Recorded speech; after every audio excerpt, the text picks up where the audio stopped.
Far out in the cold, dark reaches of our solar system, beyond the familiar planets we all learned about in school, there's a tiny world that refuses to give up its secrets.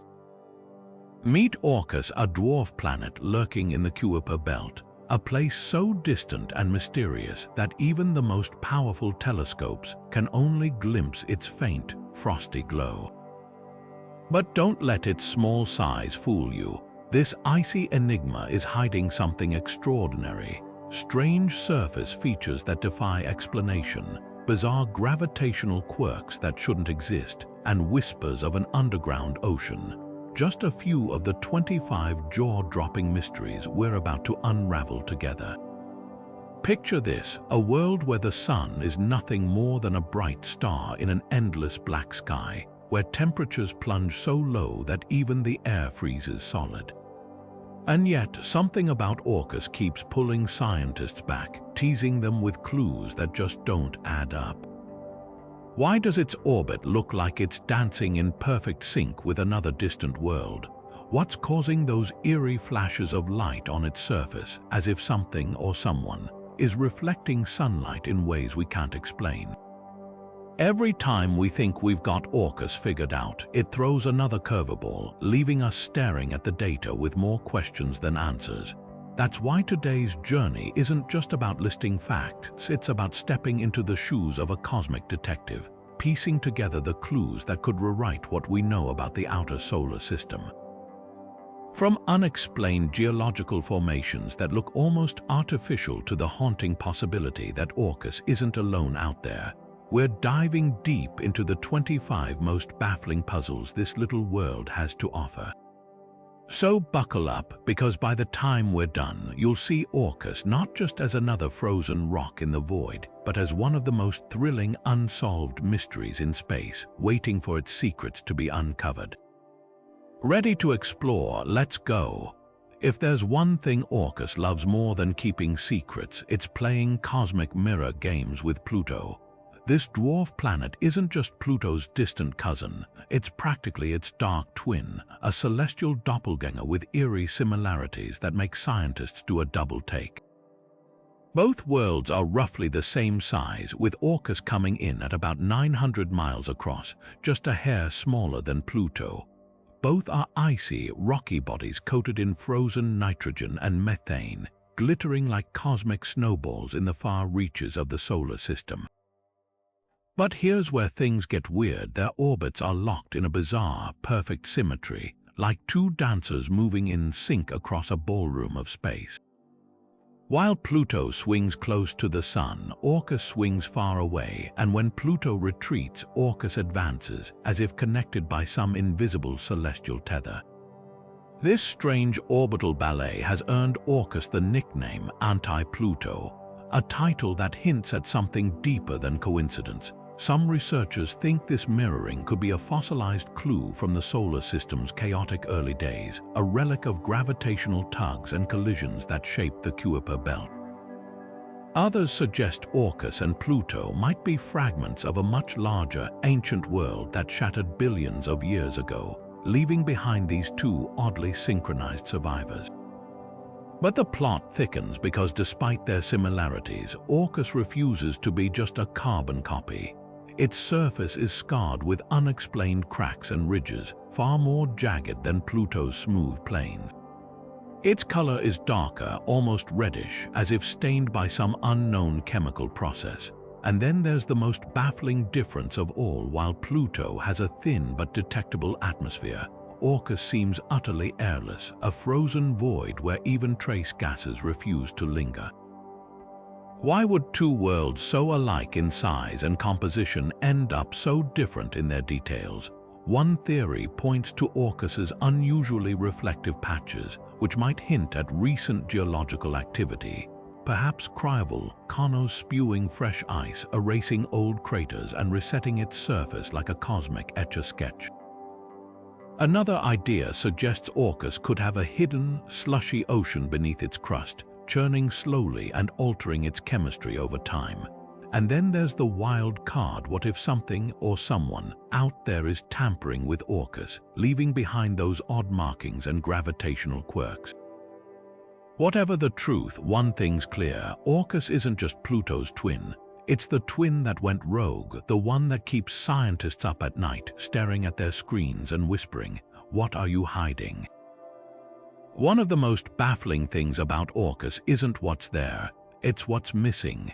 While Pluto, its so-called twin, sports a wispy but detectable atmosphere of nitrogen and methane, Orcus seems to be holding its breath in utter silence.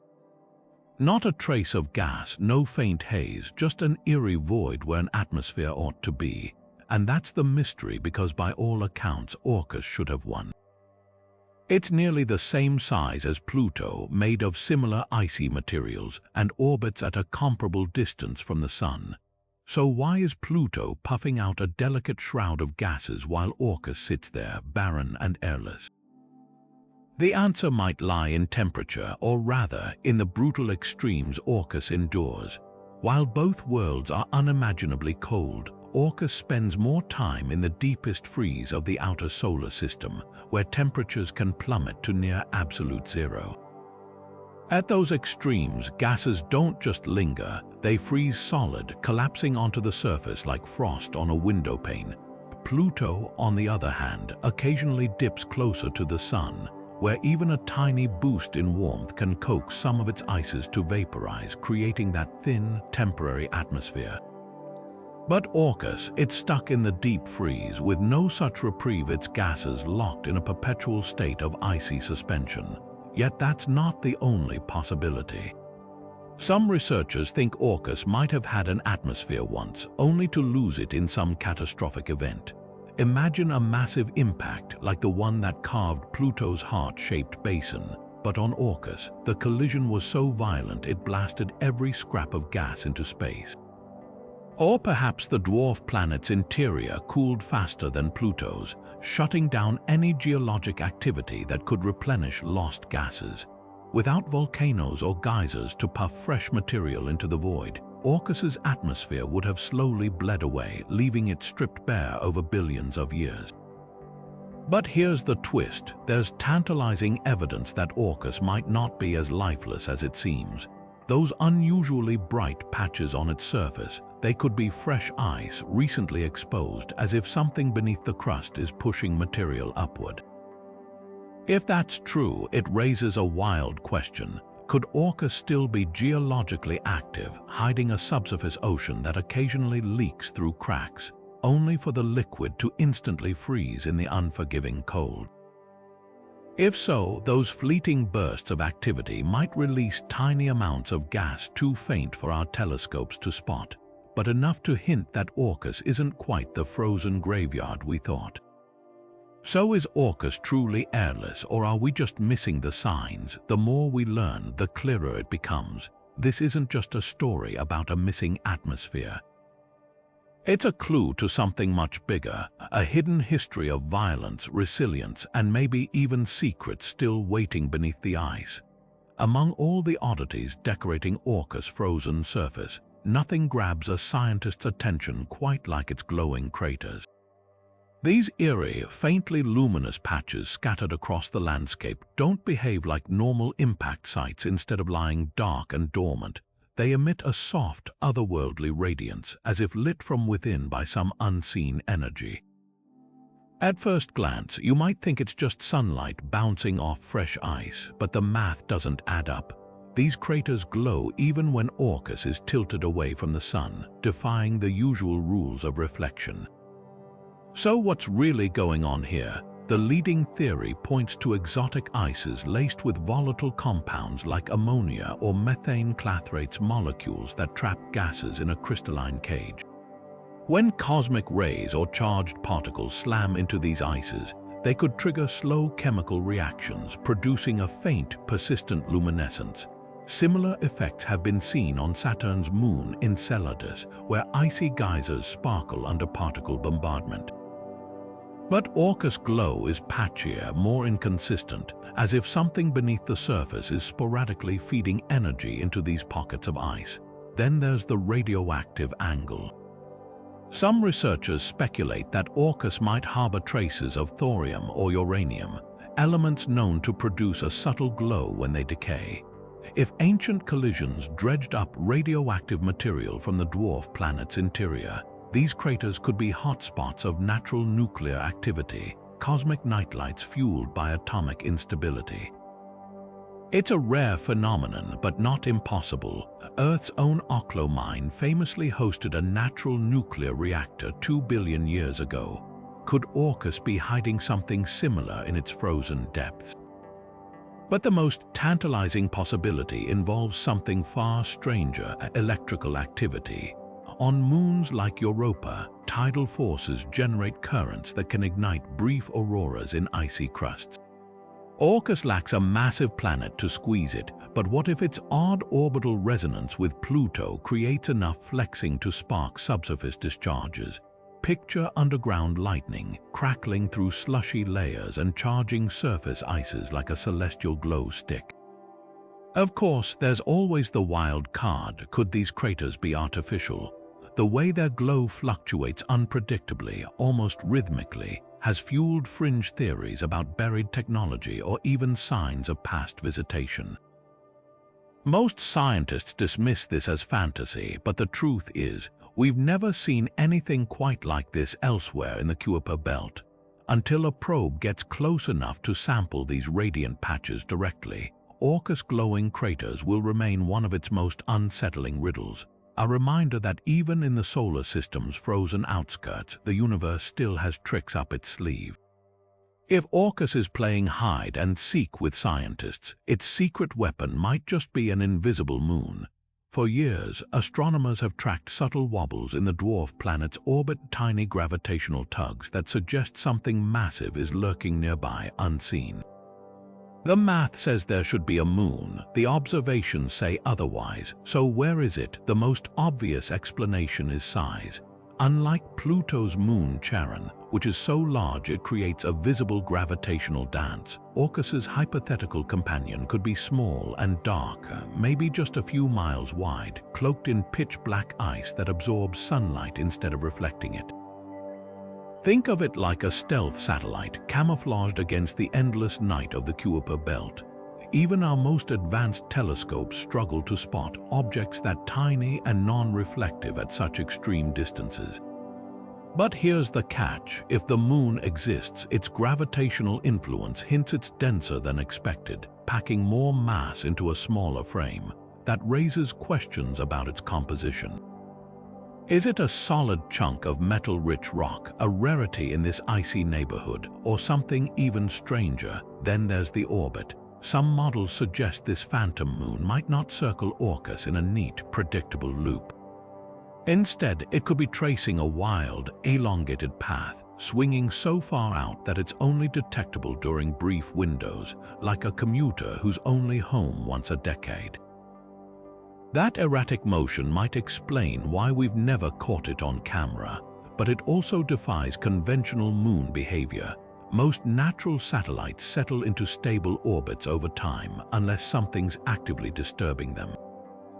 So what's keeping this one off kilter? Could there be another unseen object tugging at it, turning Orcus's system into a gravitational three-body puzzle? The plot thickens when you consider timing. Orcus's brightness fluctuates in ways that don't always match its rotation, as if something periodically casts a shadow across its surface. Yet every time astronomers train their lenses on the spot where a moon should transit, they find nothing. It's like chasing a ghost. Some researchers wonder if the culprit isn't a moon at all, but a dense ring system, a halo of debris orbiting so close to Orcus that it's practically invisible from Earth. Rings could explain the gravity tugs and the odd light dips, but they'd be fragile, likely dispersed by now unless some force is actively maintaining them. The wildest theory: this might not be a natural object. Sounds like science fiction, but consider the facts. An unusually dense body, an orbit that defies easy explanation, and a knack for avoiding detection. Could it be a captured interstellar traveler, a rogue fragment from another star system? Or dare we say it something artificial? Most astronomers dismiss that idea, but the truth is, we won't know until we get a closer look. Until then, Orcus's unseen moon remains one of solar system's most frustrating riddles. A shadow in the data, a whisper in the gravity readings, proof that even in the age of high-tech astronomy, the cosmos still has places to hide. Out in the frozen fringes of the solar system, Orcus and Pluto aren't just neighbors, they're cosmic clockwork, locked in an orbital dance so precise it defies chance. Both worlds move in perfect rhythm, with Neptune completing exactly 2 orbits for every 3 the ice giant makes around the Sun. This isn't just a quirky coincidence, it's a gravitational passe-deux-trois choreographed billions of years ago, and the steps hold clues to a violent past we're only beginning to unravel. The mechanics of this resonance are mesmerizing. Every time Neptune laps Pluto twice, Orcus completes 3 loops in perfect sync, like interlocking gears in some celestial machine. What's wild is how stable this arrangement remains over eons, despite the chaos of the early solar system. Most objects flung outward during planetary formation ended up in scattered, erratic orbits. Yet Pluto and Orcus, along with a handful of others, somehow fell into this exact mathematical harmony. The odds, astronomers compare it to dropping 2 marbles into a spinning washing machine and watching them bounce into identical, repeating paths. So how did this happen? The leading theory involves Neptune's slow migration outward in the solar system's youth.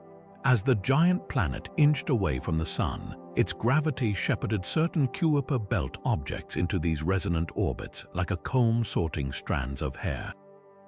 But here's where Orcus throws a wrench in the works.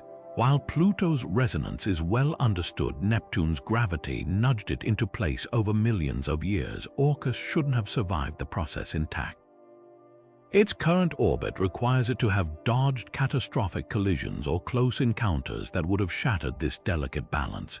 Yet there it sits, unbroken, whispering secrets about an era when planets played musical chairs. The plot thickens when you examine their tilts. Both Pluto and Orcus orbit the Sun at odd angles, their paths tipped steeply compared to the tidy plane where most planets circle. This shared inclination hints they might be relics of a larger population of objects that got slingshotted outward during Neptune's migration, a cosmic breadcrumb trail leading back to the solar system's most chaotic chapter. Some researchers even speculate Orcus could be a piece of Pluto that broke loose during an ancient impact, inheriting its rhythm like a child learning a parent's habits. But the most electrifying possibility, this synchronization might not be a fossil at all.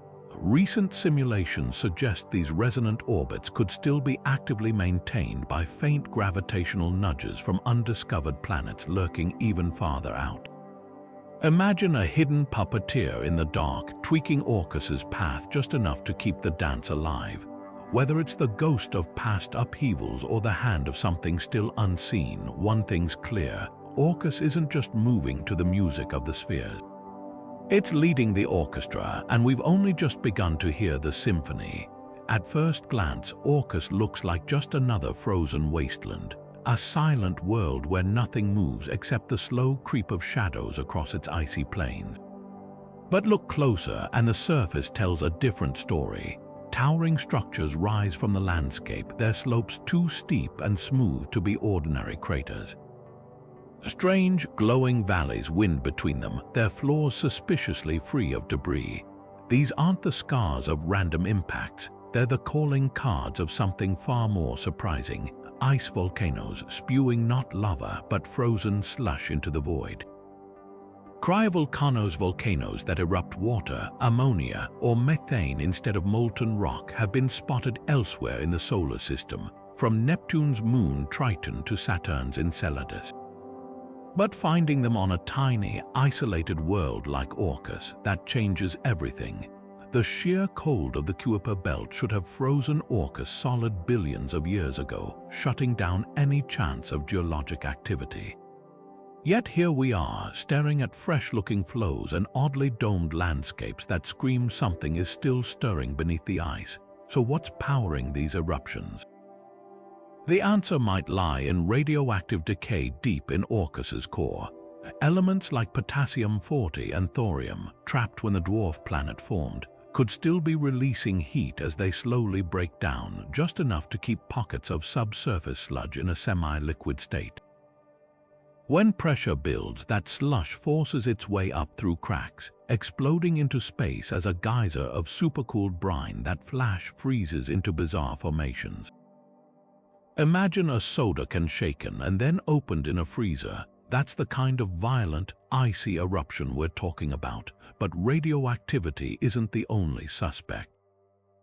Tidal heating could be at play, even this far from the Sun. Orcus's gravitational tango with Neptune and Pluto might stretch and squeeze its interior, generating friction, like warming a clay ball by repeatedly kneading it. And then there's the wild card, clathrate hydrates. These cage-like ice structures trap gases like methane or nitrogen, and when they destabilize, they can expand violently, blasting material upward like a frozen champagne cork popping. The most tantalizing clue, those mysterious bright patches near the volcano-like structures. Fresh ice exposed by eruptions would reflect sunlight brilliantly, explaining the glows we've detected. But here's the kicker, some patches appear to shift position over time, as if new vents are opening while others go dormant. That's not just geology, it's a living geology, a world that's still rewriting its own surface before our eyes. Of course, not everyone's convinced. Some researchers argue these features could be the remains of ancient impacts that melted the ice temporarily, creating fleeting mud-like flows that refroze into odd shapes. Others point out that without direct seismic data or chemical sampling, we're left reading tea leaves in a telescope's blurry pixels. But whether it's cryovolcanoes or some other bizarre process, one thing's certain, Orcus isn't the dead rock we thought it was. It's a world with a pulse slow, faint, but undeniably there, and every eruption, real or theorized, is another crack in our understanding of how the outer solar system really works. The absence of methane on Orcus isn't just a minor detail, it's a glaring cosmic contradiction. Nearly every other major body in the Kuiper belt, from Pluto to Makemake, wears a detectable cloak of methane frost, their surfaces painted pinkish by chemical reactions with this simple hydrocarbon. Yet Orcus, despite sharing nearly identical size, composition, and distance from the Sun, stands starkly bare. Its surface reflects sunlight with a dull, reddish hue, but spectral analysis reveals none of the telltale methane signatures so common among its neighbors. So where did it go? One possibility is that Orcus never had much methane to begin with. While most Kuiper belt objects formed from a similar primordial soup of ice and rock, small variations in their birth environments could have led to dramatic differences. Imagine two cakes baked with nearly identical recipes. If one misses a key ingredient due to a pantry oversight, the results diverge wildly. Orcus might have coalesced in a pocket of the solar nebula where methane was scarce, leaving it genetically distinct from its methane-rich siblings. But this raises another puzzle. Why would such a methane-poor zone exist only around Orcus when objects both nearer and farther show abundant traces? The more tantalizing theory is that Orcus did have methane and something erased it. On Pluto, methane sublimates into a wispy atmosphere when warmed by the Sun, only to snow back down as temperatures drop. But Orcus's extreme cold should trap methane even more effectively, freezing it permanently to the surface, unless, of course, some process is actively destroying it. Enter cosmic rays, high-energy particles streaming through space that could be slowly breaking methane molecules apart, converting them into heavier hydrocarbons or carbon residue.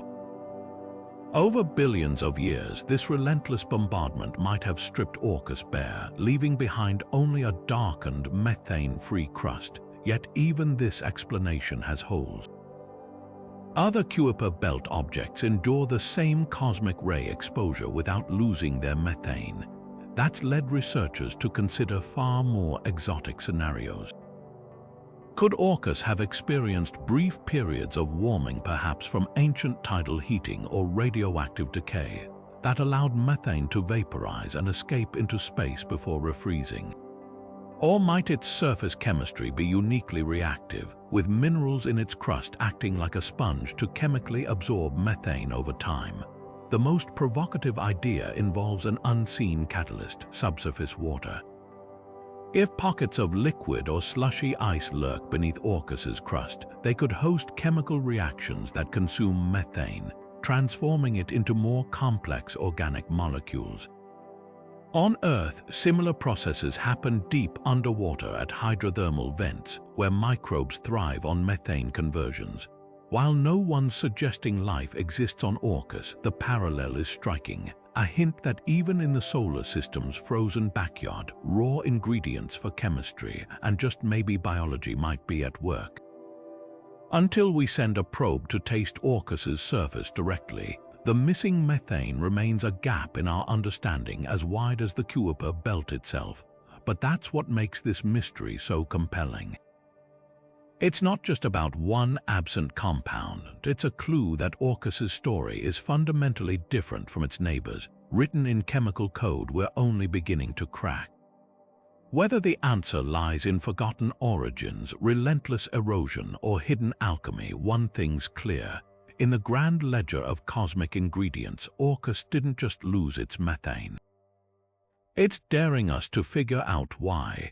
Of all the puzzles Orcus presents, nothing teases scientists quite like its wandering bright spots, patches of gleaming ice that shouldn't move yet somehow do. These enigmatic zones shine with an unnatural brilliance, reflecting sunlight like cosmic mirrors scattered across the dwarf planet's surface. But here's the twist: when astronomers track them over months or years, they don't stay put. Some fade away entirely, while new ones emerge hundreds of miles from their original positions. It's as if Orcus is playing an elaborate shell game with its own surface, and we're left squinting at the blurry images, trying to guess where the light will appear next. The simplest explanation points to geology in motion. On icy worlds, sunlight can sublimate surface ices, turning them directly from solid to gas, leaving behind darker, duller terrain. Meanwhile, fresh ice exposed by landslides or frost geysers would appear strikingly bright. Think of it like a cosmic etch-a-sketch. Shifting material erases old markings while creating new ones. This process happens on Pluto's Sputnik Planitia, where nitrogen glaciers flow like slow-motion rivers, constantly renewing the landscape. But Orcus lacks Pluto's thin atmosphere to drive such cycles, and its temperatures are far colder, making sustained sublimation unlikely. So what's reshuffling these bright spots with such insistence? One compelling theory involves cryovolcanic burps. If pockets of slushy water or ammonia lurk beneath Orcus's crust, occasional pressure releases could force this slurry to the surface, where it instantly freezes into gleaming patches.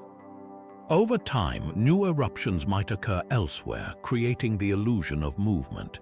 Similar activity has been observed on Neptune's moon Triton, where geysers spew nitrogen gas and dust, leaving temporary bright trails.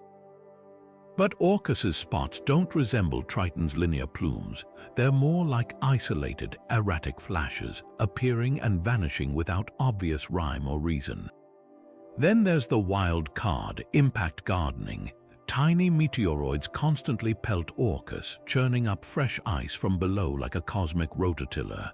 Normally, this would create a predictable scattering of bright craters.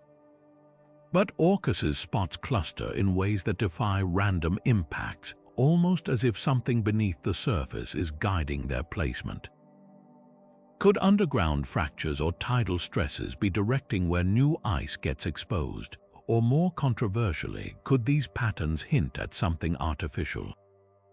Before dismissing that idea outright, consider the raw data. The spots' reflectance spectra don't perfectly match any known ice mixture, and their movement patterns occasionally follow geometric progressions that raise eyebrows. Of course, Occam's razor suggests natural causes. Perhaps seasonal shifts in sunlight angle illuminate different terrain features over time, creating the illusion of moving spots when we're really just seeing the same static structures from changing perspectives. Or maybe Orcus's rotation wobbles oddly, exposing fresh ice in cyclical bursts. But with every mundane explanation, there's a stubborn anomaly that doesn't fit, another bright spot that moves too fast, lasts too long, or appears in defiance of all models. Until a spacecraft finally visits this distant world, the truth remains suspended between the probable and the extraordinary. What we're witnessing could be mundane geology wearing an eerie disguise, or the first hints that Orcus's mysteries run deeper than ice and rock alone. Either way, those shifting bright spots aren't just curiosities. They're breadcrumbs leading us toward revelations about how small, frozen worlds defy expectations. And in that defiance, Orcus reminds us that even in the solar system's quietest corners, nothing ever truly sits still. If there's one thing colder than space itself, it's the surface of Orcus, or at least that's what our models predicted. But when scientists finally got a clear thermal reading of this distant dwarf planet, the numbers didn't just defy expectations, they laughed in their faces. Certain patches of Orcus's frozen terrain register temperatures a few degrees warmer than they should, not by much, but enough to send researchers scrambling for explanations. In the Kuiper belt, where heat is rarer than sunlight, even the slightest thermal anomaly is like finding a lit match in a snowstorm. So what's cooking beneath Orcus's icy shell? The prime suspect, a hidden ocean. It sounds like science fiction, but subsurface liquid water is more common in the outer solar system than we once thought. Jupiter's moon, Europa, and Saturn's Enceladus both harbor global oceans beneath their icy crusts, kept liquid by tidal forces flexing their interiors. But Orcus lacks a massive planet nearby to squeeze it, so how could it stay warm enough for liquid water? The answer might lie in radioactive decay. Elements like potassium-40 and thorium, remnants of the dwarf planet's violent formation, could still be decaying in its core, releasing just enough heat to maintain pockets of slushy brine. Over billions of years, even a faint trickle of warmth could prevent a buried ocean from freezing solid. Then there's the tidal heating angle. While Orcus doesn't orbit a gas giant, its gravitational dance with Neptune and Pluto might be enough to stir its insides. Every time Orcus swings close to Neptune in its lopsided orbit, the ice giant's gravity could stretch and compress it slightly, generating internal friction like repeatedly bending a paperclip until it grows hot to the touch. Even tiny amounts of flexing, repeated over eons, might maintain enough heat to explain those odd warm spots. But here's the catch. Calculations suggest this effect should be negligible at Orcus's distance. Unless, of course, we're missing something like an unusually squishy interior that amplifies the warming. The wild card, clathrate hydrates. These cage-like ice structures trap gases like methane or nitrogen, and when they break down under pressure, they release energy, a process that could create localized hotspots. Imagine frozen natural gas deposits suddenly destabilizing, not with fire, but with enough gentle heat to soften the ice above them. If Orcus's crust is riddled with these compounds, their slow decomposition might account for the thermal inconsistencies. But that raises another question. Why don't we see similar anomalies on other Kuiper belt objects with comparable compositions? The most tantalizing clue lies in the distribution of these warm zones. They're not random, they cluster near those peculiar bright patches and odd volcanic-like domes, as if the heat is welling up from below and altering the surface. That's not just residual warmth, it's active geology, a sign that Orcus isn't the static ice ball we assumed. Whether it's a sloshing ocean, radioactive decay, or some unseen chemical process, one thing's clear: this little world is keeping secrets. And until we land a probe on its frosty surface, those mysterious warm spots will keep whispering the same maddening question: what's really going on down there? Even among dwarf planets, Orcus stands out, but not just for its mysteries.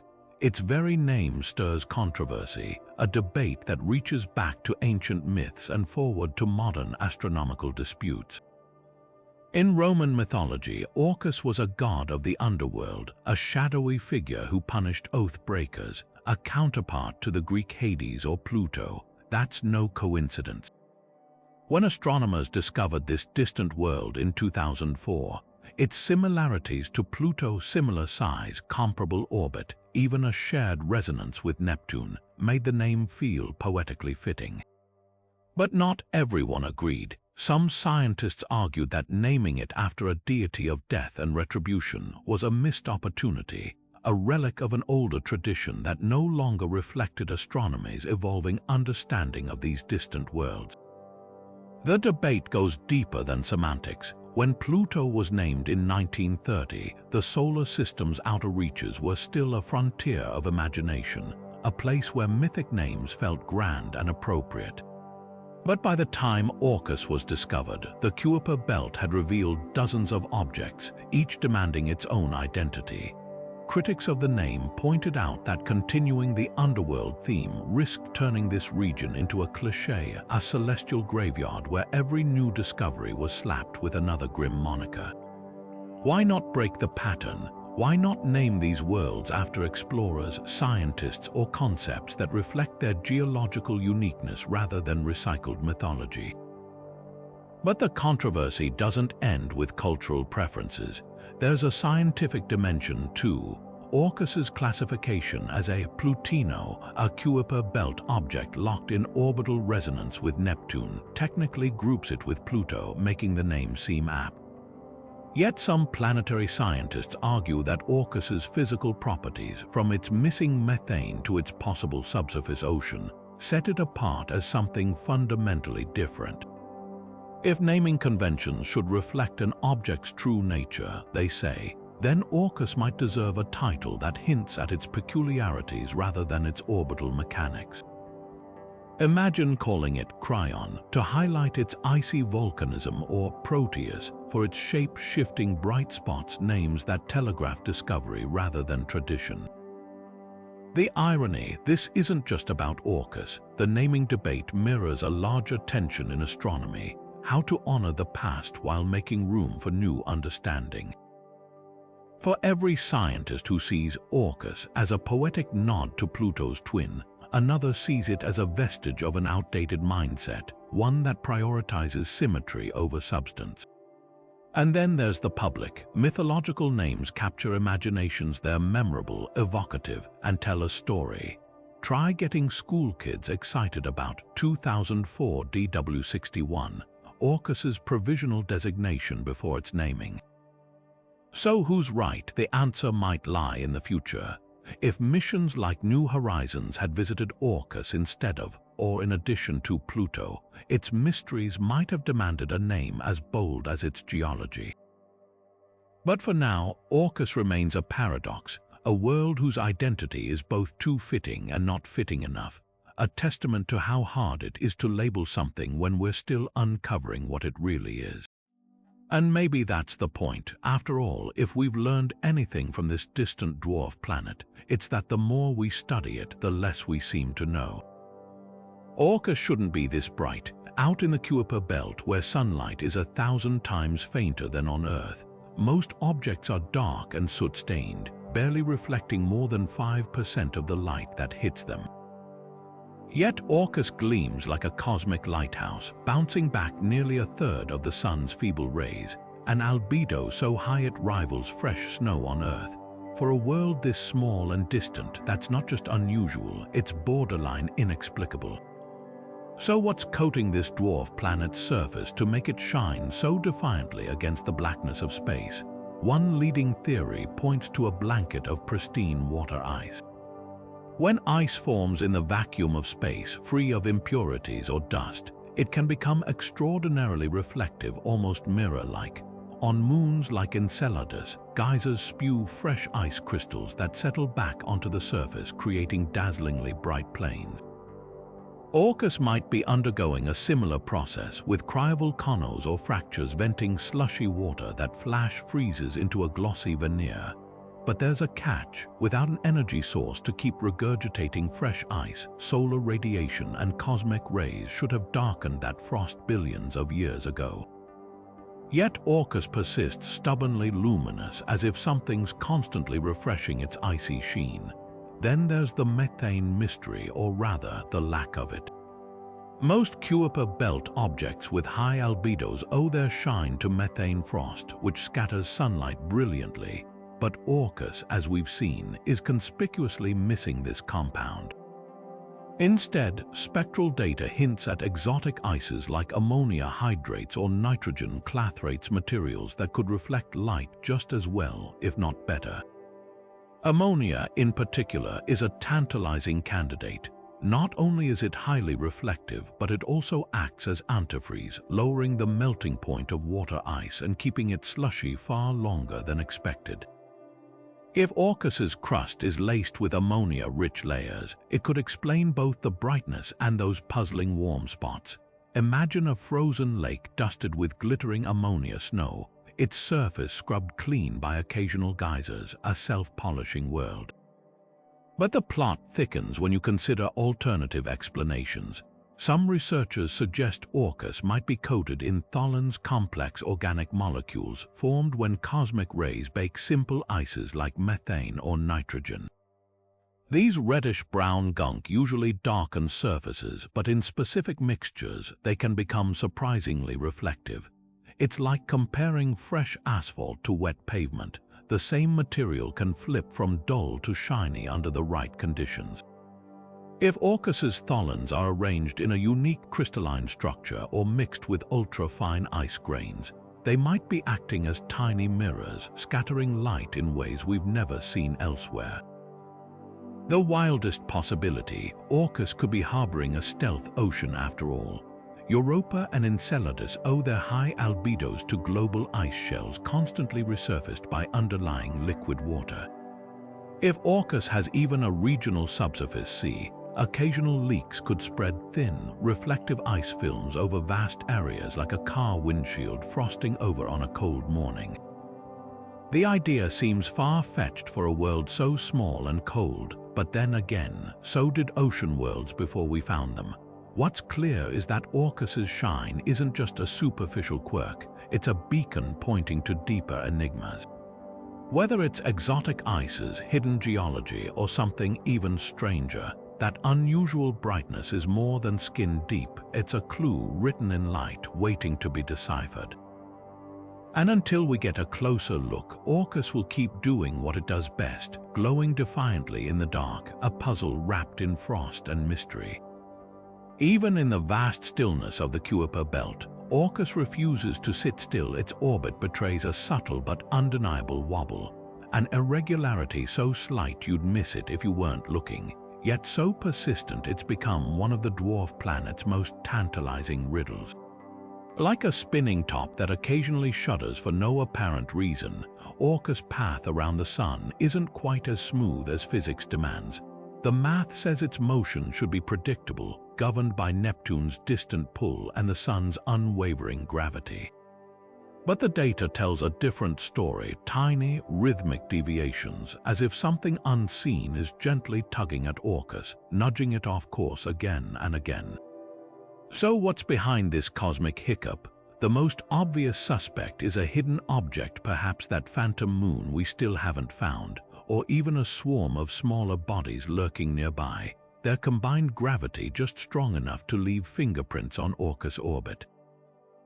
We've seen this before in other systems. Pluto's dance with its moons creates similar gravitational ripples. But here's the twist, the wobble doesn't quite match what a single moon or cluster of asteroids should produce. The perturbations are smoother, more consistent, almost as if Orcus is responding to something far more massive and far more elusive. That's where things get interesting. Some theorists have floated the idea of a nearby primordial black hole, a relic from the early universe no larger than a grapefruit but dense enough to warp space-time around it. If such an object were drifting through the Kuiper belt, its gravity could explain Orcus' odd movements without emitting any light we could detect. others speculate about dark matter, the invisible substance that makes up most of the universe's mass. Could Orcus be passing through a localized knot of this mysterious material, feeling its pull like a ship navigating unseen currents? Then there's the outlier possibility. Orcus itself might be the culprit. If the dwarf planet's interior is uneven, say, a lopsided core of denser rock or a pocket of slushy ice shifting beneath the crust, its own gravity could be subtly off balance, causing it to wobble as it spins. Picture an off-center tire on a car, creating a vibration that grows more noticeable over time. This would make Orcus unique among its peers, a world so geologically peculiar it can't even orbit smoothly. But perhaps the most unsettling explanation is the simplest. We're missing something fundamental about gravity itself. Orcus' wobble echoes anomalies seen in other distant objects, small discrepancies that some scientists argue hint at flaws in our understanding of Newton's laws at cosmic scales. Could Orcus be yet another piece of evidence for modified gravity theories, joining the ranks of galactic rotation curves that refuse to fit conventional models? For now, every hypothesis raises as many questions as it answers. The wobble persists silent and stubborn, a metronome ticking in the dark. Whether it's unseen matter, hidden worlds, or something even stranger, one thing's clear: Orcus isn't just another frozen rock adrift in the void. It's a puzzle wrapped in gravity's own contradictions, and every shiver in its orbit is another clue waiting to be decoded. The Kuiper belt is supposed to be messy, a sprawling junkyard of cosmic leftovers where collisions between icy bodies create constant clouds of dust and debris. Yet when astronomers peer at Orcus, they're met with an eerie silence. The space around this dwarf planet is suspiciously clean, almost sterile, as if someone swept away the usual clutter of frozen fragments and micrometeoroids. This isn't just odd, it's unprecedented. Every other object of Orcus's size and age in the neighborhood sits in a hazy halo of its own making, a testament to billions of years of bumping and grinding. So why is Orcus the exception? One possibility is that Orcus experienced a recent collision so violent it vaporized everything nearby. Imagine two ice worlds slamming together at cosmic speeds, their impact so fierce it pulverized not just the objects themselves, but any wandering debris in the vicinity. The energy released would have been enough to blast dust out of the area entirely, either hurling it into interstellar space or melting it into an invisible gas. We've seen similar clearing effects in younger star systems, where newborn planets carve pristine gaps in their protoplanetary disks, but Orcus is ancient. For it to have such a clean orbit today, the collision would have had to happen relatively recently, astronomically speaking, within the last few 100 million years. That's not impossible, but statistically improbable. The Kuiper belt is a quiet place these days. Smash-ups that dramatic are rare. Then there's the gravitational explanation. Orcus might be hoarding debris in hidden resonances, herding dust into stable orbits that are invisible to our telescopes. Neptune's gravity creates similar, safe zones for asteroids in the Trojan points of its orbit. If Orcus's own gravitational tug, or that of its phantom moon, has corralled debris into specific, hard-to-detect paths, we might simply be missing the dust because it's not where we expect it to be. But this raises another question. Why don't other Kuiper belt objects with similar masses show this kind of pristine cleanliness? The most tantalizing theory involves an unseen force actively scouring Orcus's surroundings. Some researchers speculate about electrostatic effects, charged particles from the solar wind interacting with ice grains, pushing them away like magnets repelling each other. Others point to cryovolcanic activity. If Orcus is venting plumes of gas, those outflows could act like cosmic pressure washers, sweeping debris from its vicinity. Europa and Enceladus both maintain faint atmospheres this way, though nothing dense enough to explain Orcus's extreme lack of clutter. But the wildest idea: Orcus might be orbiting through a pocket of space that's unusually empty, a void left behind by something else. Could an ancient, now vanished planet have cleared this zone before disappearing into the depths of the Oort cloud? Or might there be an undiscovered intermediary body, something smaller than Planet 9 but still massive enough to tidy up the neighborhood? The absence of debris isn't just a curiosity, it's a forensic clue hinting at events or actors we haven't yet imagined. Until we send a probe to study Orcus up close, the missing debris will remain one of its quietest but most profound riddles. In a belt defined by chaos and clutter, this dwarf planet's unnatural cleanliness isn't just odd, it's a whisper that something or someone has been here before us. When scientists turn their radio telescopes toward the outer solar system, most dwarf planets sing a faint but detectable tune, a whisper of radio waves generated by swirling metallic cores or interactions with the solar wind. But Orcus, it's silent, eerily so. Despite dozens of attempts spanning decades, not a single radio emission has been picked up from this distant world, making it the only known dwarf planet in the Kuiper belt that refuses to broadcast. This isn't just a technical hiccup, it's a glaring anomaly that defies everything we know about planetary physics. So why is Orcus the cosmic equivalent of a dead phone line? The first clue lies in what we should be hearing. Bodies like Pluto and Haumea emit weak but measurable radio signals thanks to their partially molten cores. As these metallic interiors churn, they generate magnetic fields that interact with charged particles from the solar wind, creating a fingerprint of low-frequency radio noise. Even inactive, rocky worlds often reflect ambient solar radiation, producing a baseline of detectable static. But Orcus breaks the pattern entirely. Its silence suggests either a core that's cooled into complete stillness or something far stranger. A magnetic field so perfectly contained it leaves no trace. One theory points to a frozen heart. If Orcus's core solidified entirely billions of years ago, its dynamo, the engine that powers planetary magnetic fields, would have shut down, leaving no swirling metal to generate emissions. That's plausible for a small world, but here's the catch. Orcus shows signs of recent geologic activity, from possible cryovolcanoes to shifting bright spots. These features demand some internal heat, which contradicts the idea of a totally dead core. It's like finding a car with no engine that somehow still runs. Something doesn't add up. Then there's the shielding hypothesis. Imagine Orcus's core isn't inactive but insulated, wrapped in a layer of superionic ice, a bizarre form of water that behaves like both a solid and a liquid. Under extreme pressure, this ice can conduct electricity while remaining rigid, potentially trapping magnetic fields inside like a Faraday cage. If Orcus's dynamo is sealed beneath such a layer, its radio emissions could be muffled entirely, leaving external detectors deaf to its inner workings. It's a cosmic sleight of hand, with the dwarf planet hiding its magnetic personality behind a veil of exotic physics. But the most unsettling possibility: Orcus might be emitting signals we simply can't recognize. Most radio searches focus on frequencies typical of planetary dynamos, but what if its core operates on an unfamiliar wavelength, perhaps due to unique composition or structure?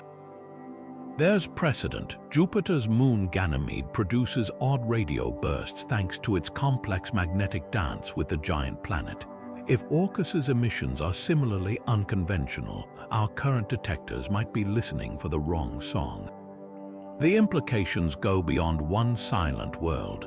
If Orcus's core is truly inactive, it challenges our models of how small bodies retain heat. If it's shielded, it hints at materials and states of matter we've never directly observed. And if it's broadcasting in a language we don't yet understand, that's a humbling reminder of how much we still have to learn. For now, Orcus keeps its secrets locked behind a wall of radio silence, a quiet defiance that makes it all the more compelling. Hidden in the gravitational tugs and wobbles of Orcus's motion lies a tantalizing possibility. What if this dwarf planet isn't alone? The binary object theory suggests Orcus might be dancing through the Kuiper belt with an unseen partner, another dwarf planet locked in an intimate cosmic embrace. It wouldn't be unprecedented. Pluto and its moon Charon are so close in size they orbit a shared point in space, making them technically a binary system. But if Orcus has a twin, why haven't we spotted it yet? The evidence starts with gravity. Orcus's orbit shows subtle irregularities, tiny deviations that can't be explained by Neptune's pull alone. These anomalies match what you'd expect if a sizable object, perhaps half Orcus's mass, were circling nearby, its gravity nudging the dwarf planet off course like an invisible leash. Yet every time astronomers scan the area, they come up empty. No reflected sunlight, no thermal signature, just empty space where the math insists something ought to be. One explanation is sheer darkness. If this hypothetical companion is covered in pitch-black Tholen's complex organic molecules darker than coal, it could absorb nearly all the sunlight hitting it, rendering it virtually invisible against the backdrop of space. Add a lack of methane or other reflective ices, and you've got a stealth object, a cosmic ninja hiding in plain sight. Another possibility is distance. Binary systems in the Kuiper belt often orbit far apart, sometimes hundreds of thousands of miles. At that range, even a sizable world would appear as nothing more than a dim speck lost in the glare of telescopes' limits. But the most intriguing idea, this might not be a typical binary pair. Instead of a single large companion, Orcus could be surrounded by a swarm of smaller objects, a miniature planetary entourage whose combined gravity mimics one larger body. Think of it like trying to spot a distant campfire versus a dozen faint candles scattered across a hillside. Individually, they're invisible, but together, their pull is unmistakable. The implications are profound. If Orcus is part of a binary or complex system, it challenges how we define dwarf planets and their formation. Did these worlds collide and fragment long ago, leaving behind a gravitationally bound pair? Or did they form together from the same swirling disk of primordial ice and rock, siblings frozen in time? Until we catch a glimpse of this elusive partner or confirm its absence, Orcus's silent dance with nothingness remains one of the Kuiper belt's most persistent puzzles. A ghostly duet played out in the dark. When astronomers point their spectrometers at Orcus, expecting to see the familiar fingerprints of water ice and frozen methane, the data throws them a curveball. The light bouncing back from this distant world doesn't match any known ices or minerals in our solar system. Instead, the spectral lines wiggle and twist in bizarre patterns, as if someone took a cosmic paintbrush and smeared the expected signatures into something entirely new. These aren't just minor discrepancies, they're wholesale deviations that leave scientists scratching their heads. What exactly is coating the surface of Orcus that makes it reflect light in ways we've never seen before? One leading theory involves exotic molecular cocktails.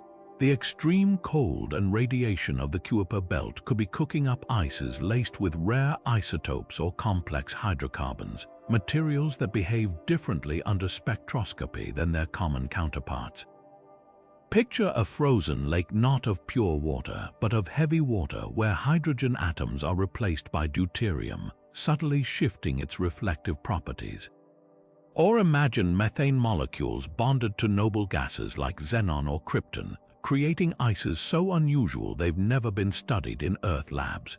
These cocktail ices might explain the odd spectral lines, but there's a hitch. They'd require highly specific conditions to form, conditions we didn't think existed in Orcus's neighborhood.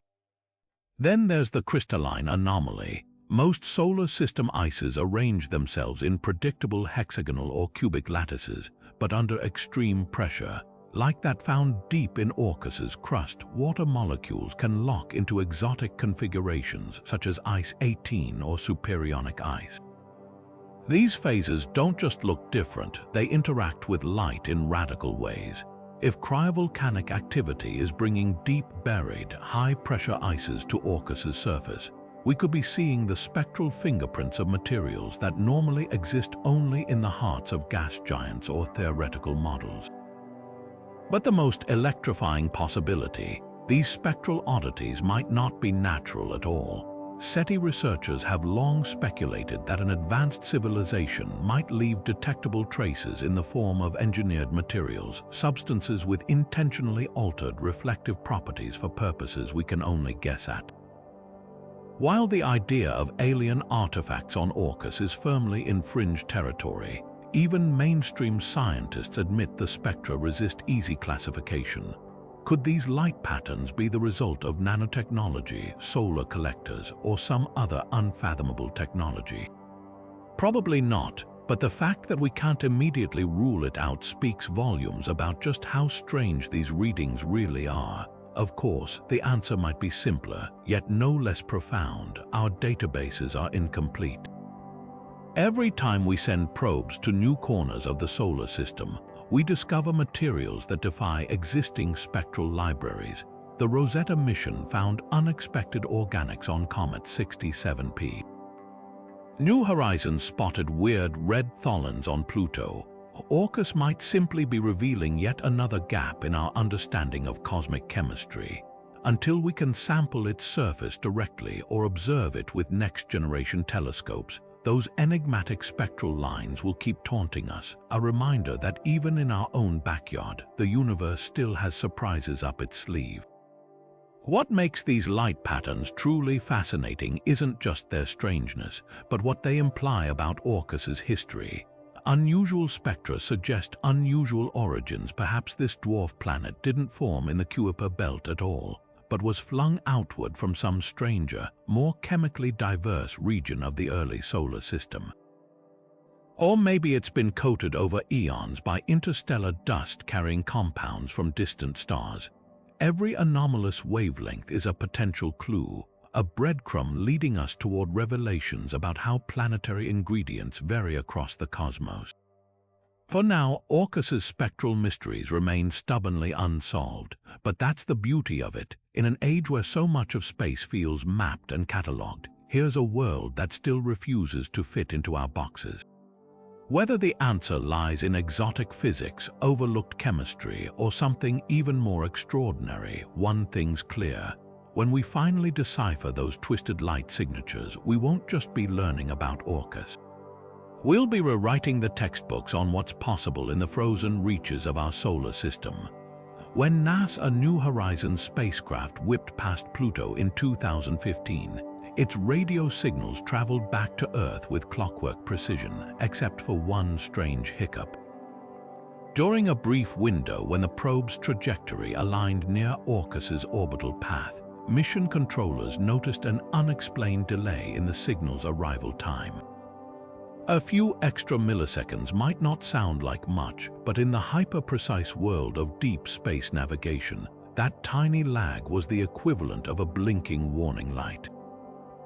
Subsequent analysis ruled out solar interference or instrumentation glitches, leaving one unnerving possibility: something about Orcus's gravitational field, or the very fabric of space-time around it, might be slowing down radio waves in ways Einstein never predicted. This isn't the first time deep space signals have behaved oddly near massive objects.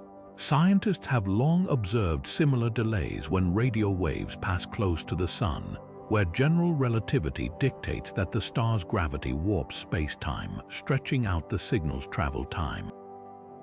But Orcus is no star. Its gravity should be far too weak to produce measurable relativistic effects. Unless, of course, there's more mass hiding beneath its icy surface than our models account for.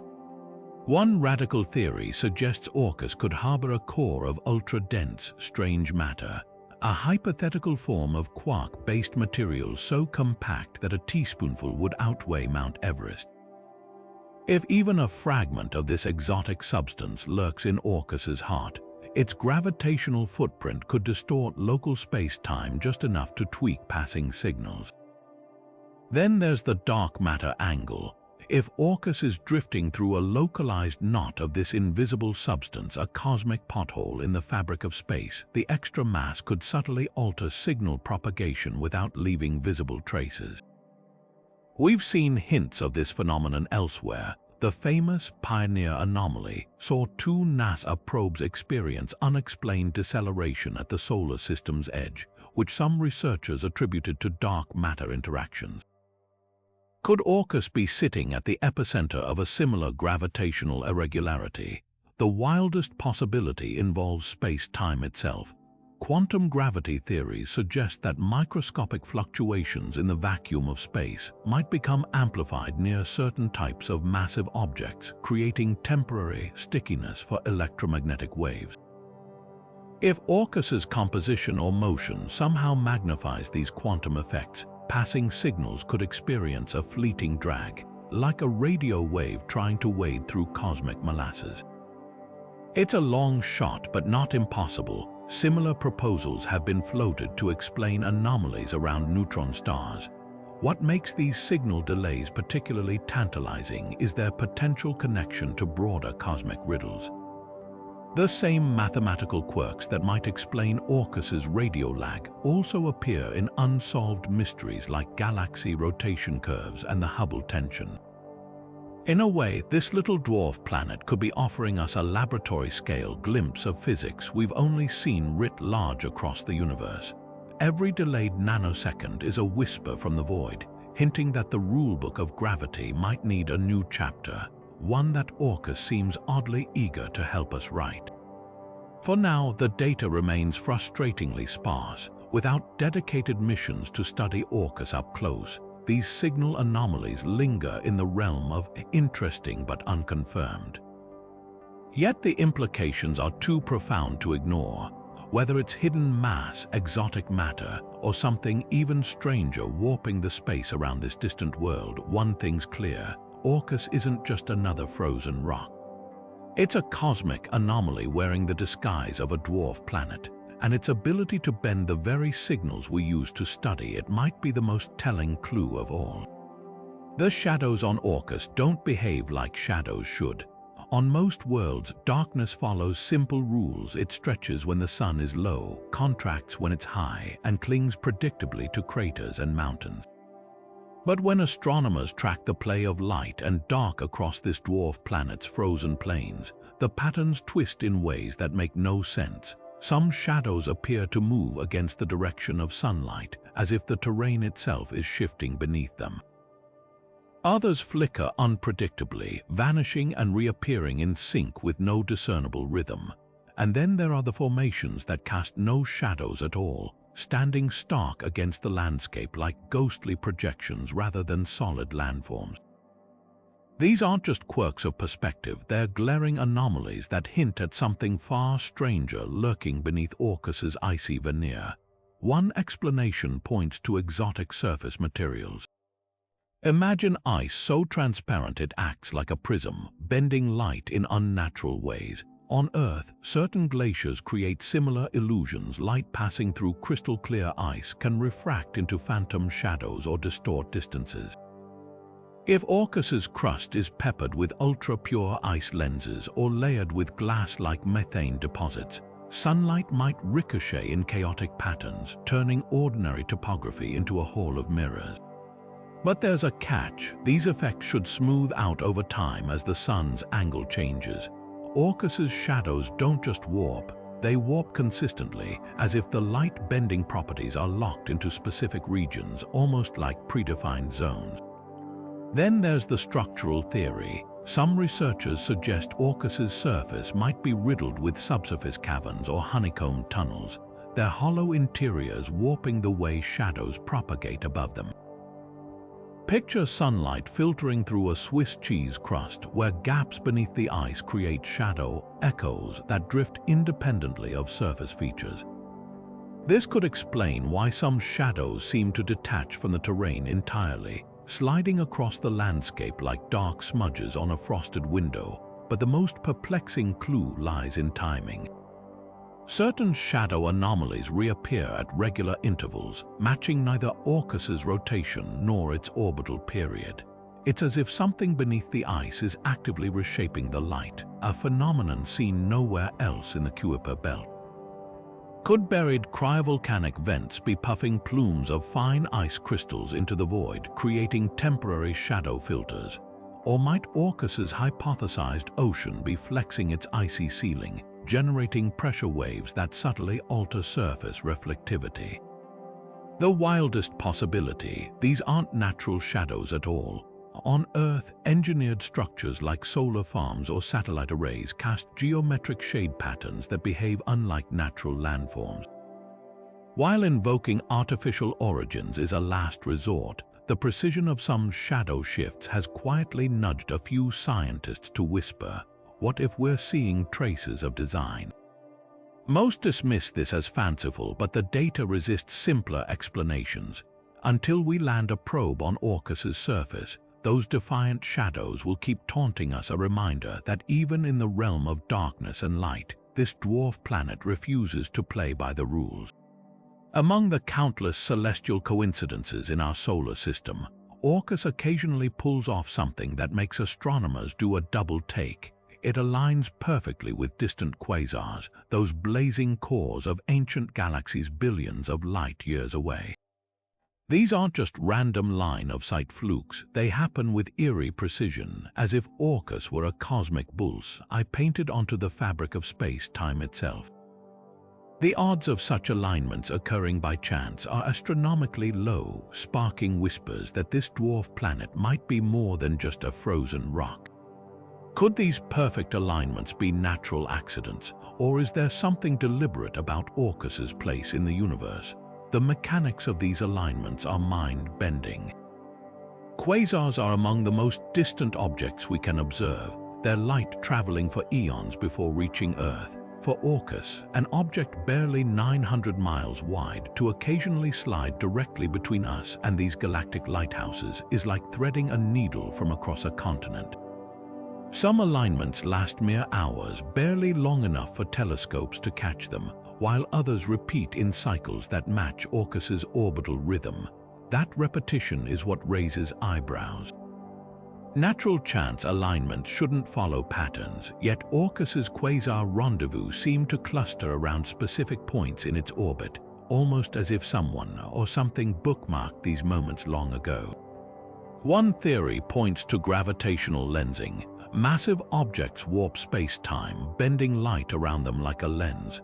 If Orcus's core contains unexpected density, perhaps a concentration of heavy metals or even exotic matter, its gravity might subtly magnify the quasar's light during these alignments, creating a detectable blip in the signal.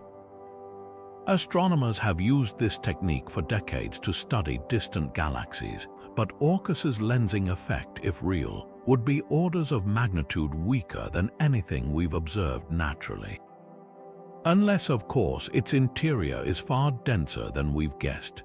Then there's the ancient astronaut angle. Though most scientists dismiss it, the precision of these alignments has fueled speculation about Orcus as a deliberate marker.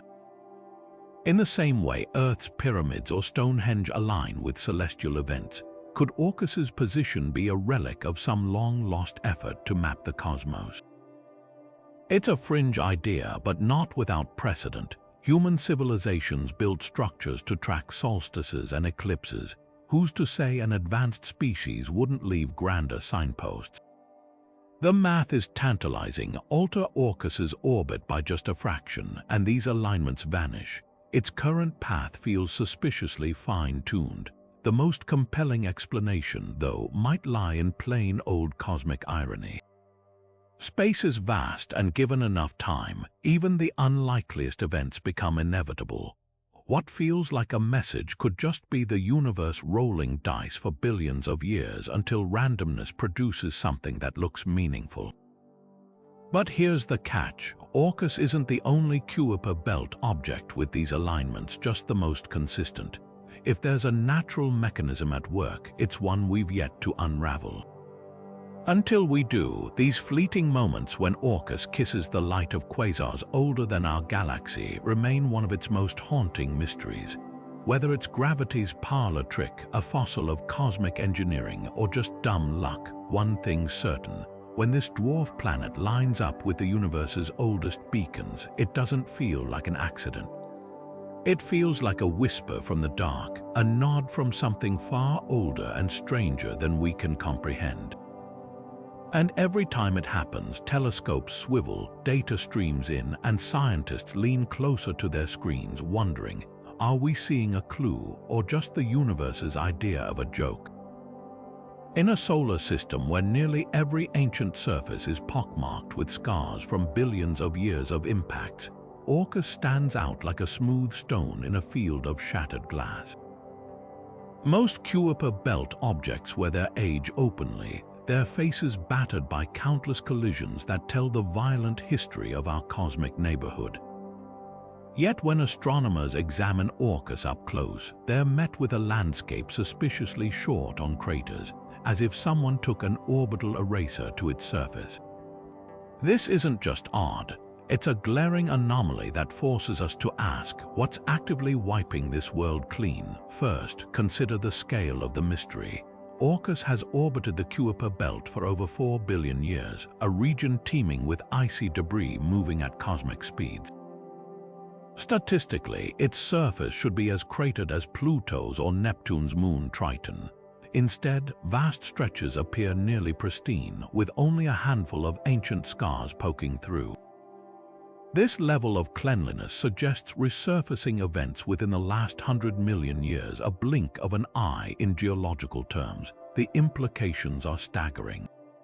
Either Orcus is hiding a heat source powerful enough to melt and refresh its crust periodically, or something else is systematically scrubbing its surface.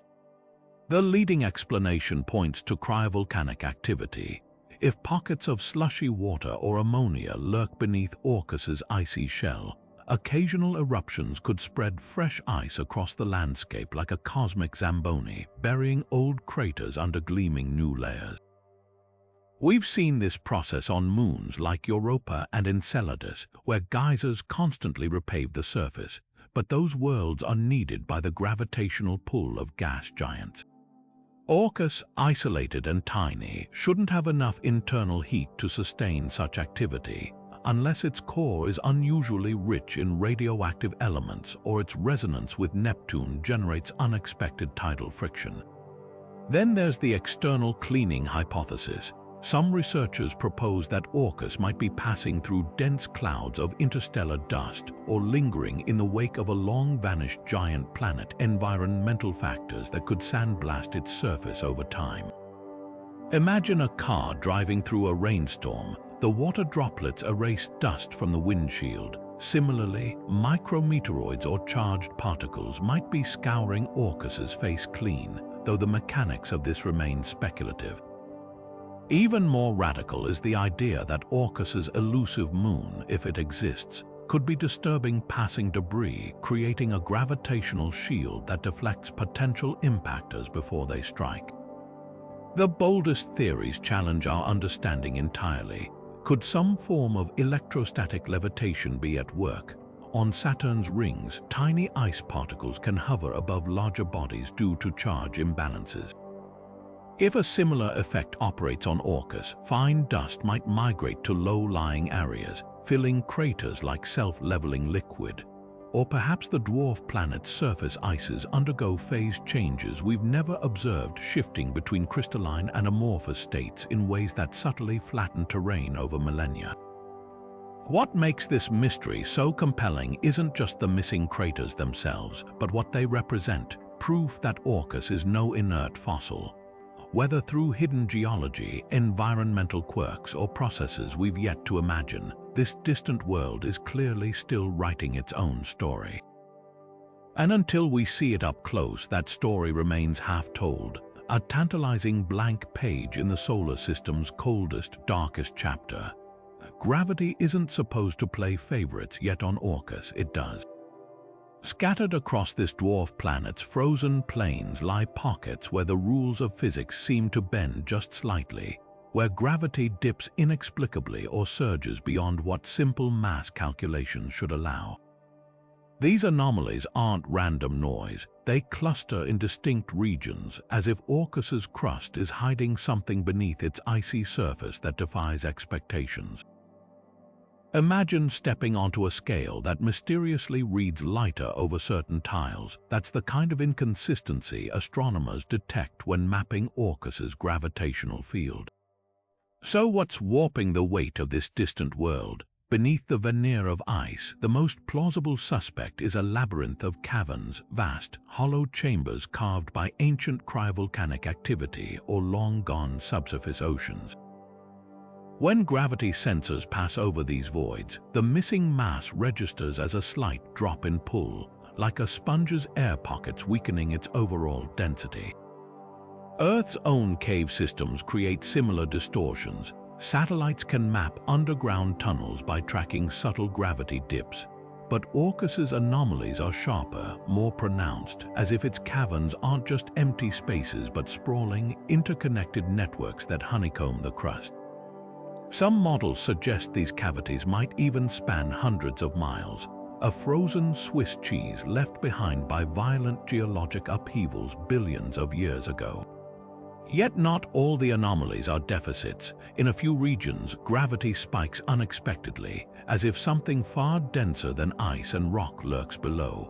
One theory points to metallic ore deposits, chunks of iron or nickel-rich material that sank to Orcus's core during its formation but were later thrust upward by tectonic shifts. On Earth, dense minerals like magnetite distort local gravity. The same could hold true here, but the scale of Orcus's dense zones hints at something more extreme. Could fragments of a primordial planetary core, ultra-dense remnants from the solar system's violent youth, be embedded in its crust like cosmic shrapnel? Or might there be pockets of exotic high-pressure ice phases like Ice 7 or superionic ice, compacted into forms that defy ordinary physics, the wildest possibility? These gravitational quirks might not be natural at all. Certain patterns in the date are symmetrical arrangements of dense and light zones. Abrupt transitions between them have fueled fringe speculation about buried megastructures or artificial cavities. While mainstream science dismisses such notions, even skeptics admit the anomalies resist straightforward explanations. Could these gravity deflections be side effects of some unseen process, like clathrate hydrate decomposition releasing trapped gases that buoy the crust from below? Or might tidal forces from Neptune's distant pull be flexing Orcus's interior in ways that create temporary mass redistributions? What makes these gravitational riddles so compelling isn't just their existence, it's their persistence. Unlike atmospheric or thermal anomalies that might fade over time, these distortions appear locked into Orcus's very bones, signatures of a history written in density and void. Every deviation from the expected pull is a whisper from the deep, a clue that this dwarf planet story is far stranger than its icy exterior suggests. Whether the answer lies in caverns, metals, or something even more unexpected, one thing's clear: Orcus doesn't just defy gravity. It dares us to rethink how small, frozen worlds hide their secrets not on their surfaces but in the unseen depths below. In the silent, airless expanse of Orcus, where even the faintest breeze should be impossible, something stirs. Probes passing near this distant dwarf planet have picked up traces of movement patterns in drifting dust and ice particles that mimic the behavior of winds, despite the complete absence of a substantial atmosphere.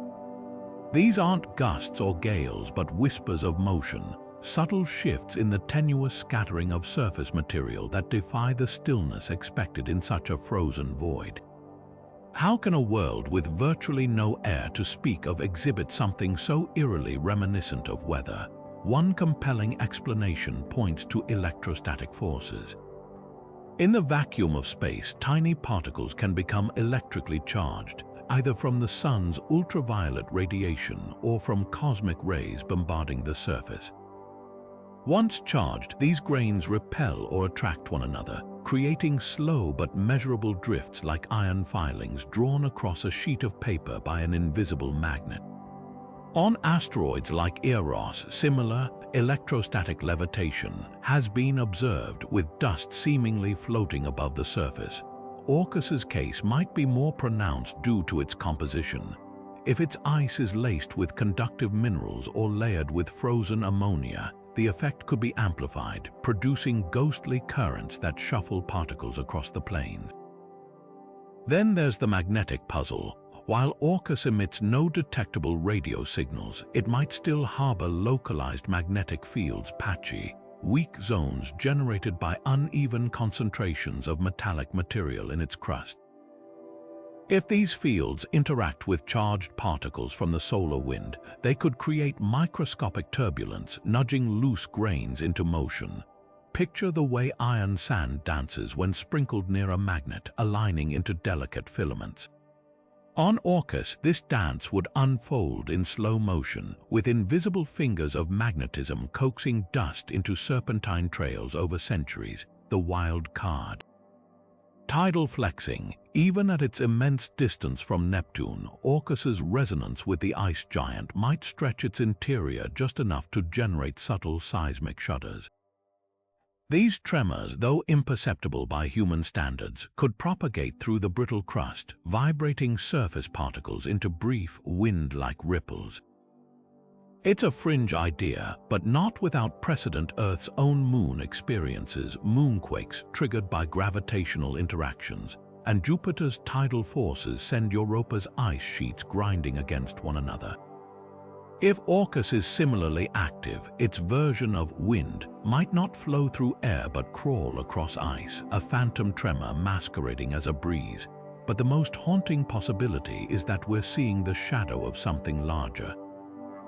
If Orcus's hypothesized underground ocean exists, occasional leaks of briny water could freeze instantly in the vacuum, releasing bursts of vapor that briefly disturb nearby particles before vanishing into space. These ephemeral puffs would be too sparse to constitute an atmosphere, but just dense enough to leave traces, a dying breath from a world that refuses to be silent. Whatever the truth, these whispering winds are more than a curiosity. They're a testament to the ingenuity of nature, finding ways to mimic familiar phenomena in the most alien environments. On a planet where nothing should move, Orcus proves once again that stillness is an illusion, and that even in the darkest corners of the solar system, the universe never stops stirring. Of all the ways Orcus toys with our expectations, none is more dazzling or baffling than its uncanny ability to flash sunlight back at us with the precision of a cosmic disco ball. While most distant worlds scatter sunlight in a diffuse glow, this dwarf planet occasionally fires back shards of light so sharp and concentrated they resemble laser beams bouncing off polished metal. These aren't gentle reflections, they're blinding glints, sudden spikes in brightness that last mere seconds before vanishing, as if someone on Orcus is angling a giant mirror to catch Earth's attention. The phenomenon defies everything we know about icy surfaces in the Kuiper belt. Left to nature, frozen nitrogen and methane should degrade into porous, frosted landscapes over billions of years.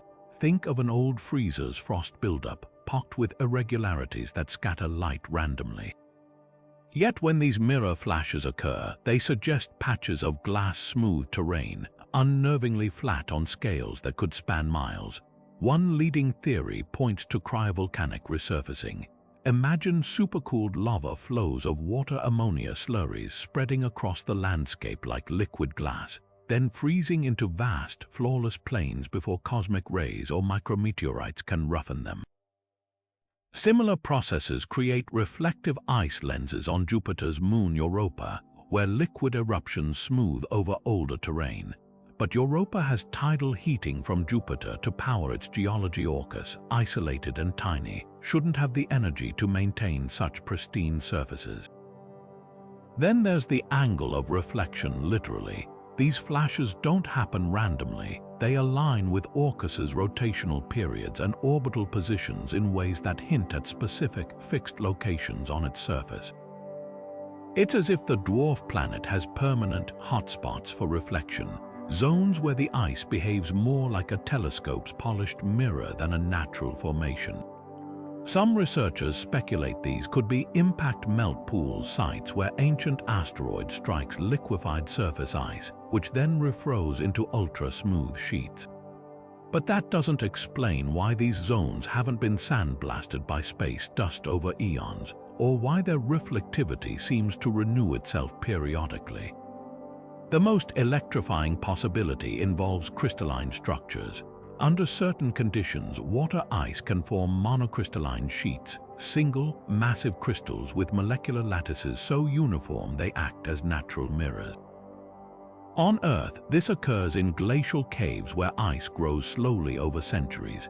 If Orcus harbors similar formations, perhaps fed by slow-moving ice tides or subsurface water seeps, they could explain the precision of the reflections. But even this raises questions. Monocrystals typically form under stable conditions, yet Orcus's surface should be anything but stable, bombarded by radiation and micrometeorites that should shatter such delicate arrangements. And then, of course, there's the elephant in the room. Are these reflections entirely natural? The timing and precision of the flashes have fueled speculation about engineered surfaces, though mainstream science quickly notes how wildly improbable that is. Still, the data resists easy dismissal. During one observation window in 2019, a flash from Orcus lasted exactly 17 seconds, coincidentally matching the rotation period needed to scan a flat, angled surface past Earth's line of sight. The odds of that alignment happening naturally, astronomers estimate roughly 1 in 40,000. What makes these mirror flashes more than a curiosity is what they imply about Orcus's hidden activity. Whether through exotic geology, improbable physics, or something even stranger, this distant world is clearly capable of refining its surface to degrees we've never seen in the outer solar system. Every blinding glint is a challenge, a flare shot into the cosmic dark, daring us to explain how something so small and cold can shine so unnaturally bright. In the annals of space exploration, few missions have vanished as mysteriously as the Orcus Observer, a small, cutting-edge probe launched in 2018 with one simple goal: to unravel the dwarf planet's secrets up close. Designed to swing past Pluto before slingshotting deeper into the Kuiper belt, the spacecraft carried state-of-the-art instruments to map Orcus's surface, sniff its phantom atmosphere, and scan for signs of hidden oceans. Everything went flawlessly until the day the signal dropped. The last transmission, received on April 12, 2022, contained nothing unusual. Telemetry showed all systems nominal, with the probe cruising smoothly toward its final approach. Then, during a routine course correction burn, contact severed mid-maneuver, not with static or distortion, but with the abruptness of a switched-off light.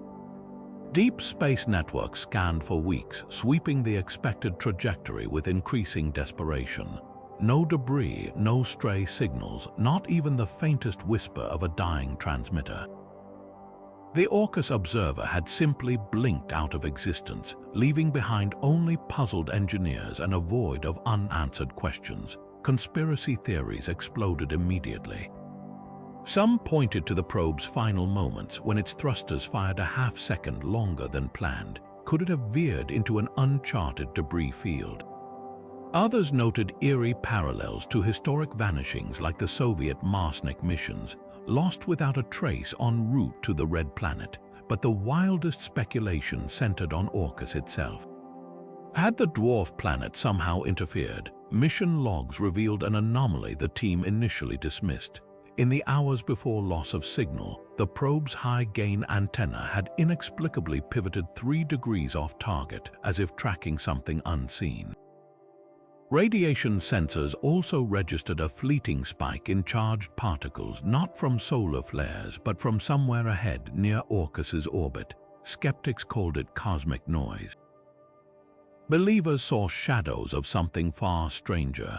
The official investigation settled on a mundane explanation: a catastrophic thruster failure, perhaps triggered by frozen fuel line ruptures in the deep cold. But the absence of debris troubled even the most level-headed experts. Modern probes are designed to broadcast distress signals for weeks after a malfunction, yet the observer's silence was absolute. Private space trackers later claimed to detect a faint infrared blip near Orcus's leading orbital point, a warmth that matched no known asteroid. By the time telescopes trained on the spot, it was gone.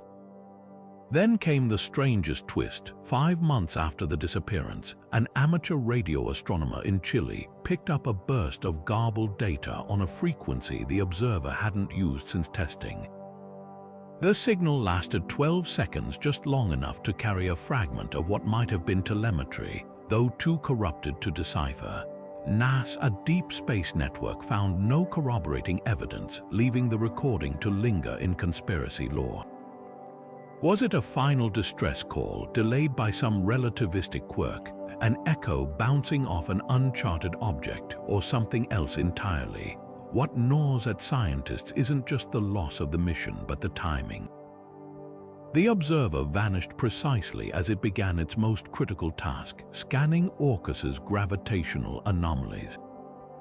Had it stumbled onto something its programming couldn't handle? Could those impossible craters, phantom moons, or warped gravity fields hold the key? Until another probe dares the journey, the observer's fate remains one of the solar system's most exasperating riddles. A reminder that some secrets, it seems, Orcus isn't ready to give up. Among all the mysteries surrounding Orcus, none sparks the imagination quite like the radical idea that this distant world might not be a natural object at all. What if, instead of a frozen remnant from the solar system's birth, Orcus is something far more extraordinary, an artificial construct, a relic from a long-lost civilization, or even a beacon left by starfaring visitors?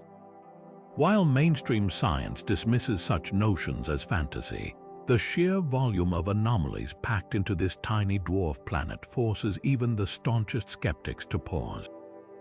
Could there be a sliver of truth buried beneath the speculation? Start with the numbers. Orcus's orbit is suspiciously precise, locked in perfect resonance with both Neptune and Pluto, a cosmic synchrony that feels almost engineered.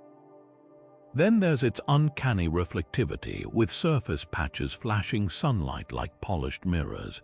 Add the gravitational wobbles hinting at hidden mass concentrations, the eerie radio silence, and those geometric shadow patterns that defy natural explanation. Individually, each quirk can be dismissed as odd but explainable. Together, they form a pattern that whispers, what if? Proponents of the ancient alien theory point to Orcus's most baffling feature, its apparent lack of cratering. In a region where cosmic bombardment is relentless, a smooth surface suggests something is actively maintaining it. On Earth, archaeologists find ancient roads or pyramids still standing after millennia because they were built to last. Could Orcus's pristine plains be the work of similar foresight? Some researchers speculate its crust might contain self-repairing nanomaterials, a technology humanity is only beginning to explore. Others suggest it could be a dormant megastructure, a hollowed-out world engine, or a derelict colony ship, its original purpose lost to time. Then there's the signal anomaly. The unexplained lag in New Horizons' radio transmission near Orcus didn't just bend the rules of physics, it bent them in ways that resemble theoretical warp field experiments. Hypothetical Alcubierre drives, often cited in discussions of faster-than-light travel, would distort space-time exactly as Orcus's gravity seemed to do. Coincidence? Almost certainly, but the parallels are unsettling. Yet for all the tantalizing hints, the burden of proof remains astronomical. Mainstream science offers simpler explanations for every anomaly: cryovolcanism for the fresh surfaces, exotic ices for the reflections, and plain old measurement error for the rest. The golden rule of astronomy still holds. Extraordinary claims require extraordinary evidence. And so far, all we have are shadows and whispers.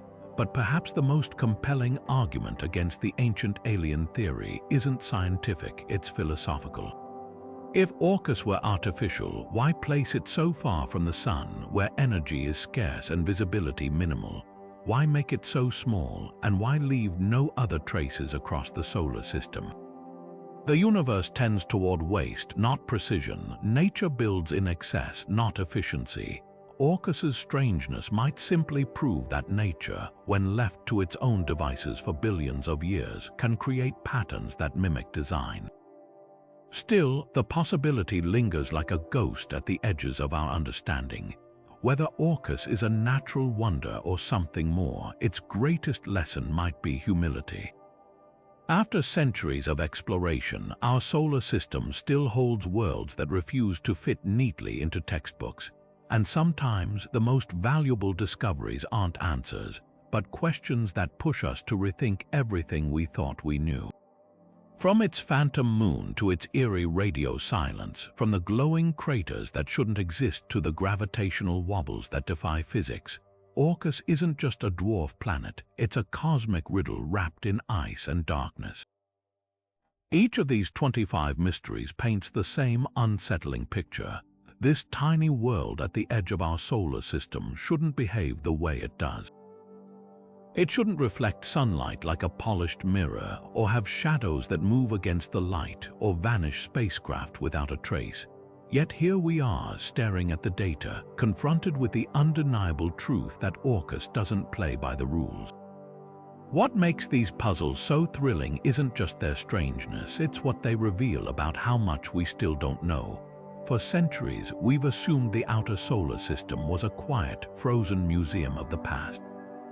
Orcus laughs at that idea. Its cryovolcanoes whisper of hidden heat, its missing methane hints at chemical dramas we can't yet decode, and those perfect alignments with quasars feel less like coincidence and more like a cosmic wink.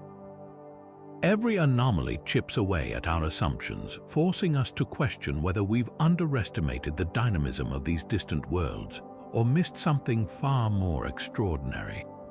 So where does that leave us? With more questions than answers, and that's exactly as it should be. Maybe Orcus's secrets are buried in exotic physics we've yet to discover. Maybe its oddities are the fingerprints of processes we've never imagined unfolding in the Kuiper Belt's deep freeze. Or just maybe, and here's the thought that keeps astronomers up at night, we're seeing the first hints that the solar system story is far stranger than the textbooks ever let on. That's the real gift of a place like Orcus. It doesn't just defy explanation, it reignites curiosity.